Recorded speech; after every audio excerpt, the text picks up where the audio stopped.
Pero yung bata ka, ang pangarap mo ba mag-artista? Hindi. Hindi talaga. Ang dream mo was?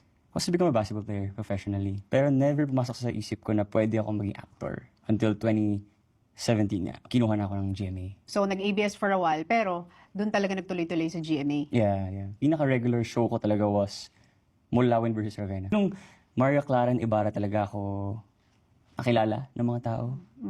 And then from there, Pulang Araw, Maging Sino Ka Man.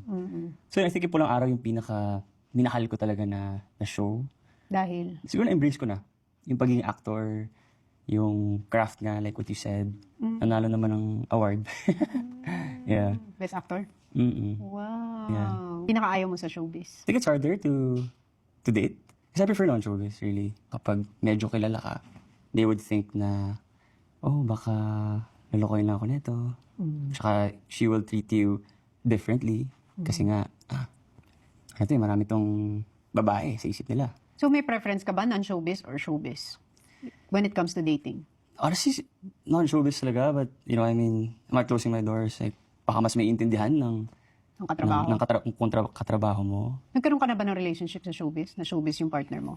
I dated someone from showbiz, pero hindi siya umabot sa relasyon talaga. I haven't dated anyone in showbiz since I got to showbiz. Hindi nga. Hindi ba? Wow. Yeah, swear. Hindi talaga.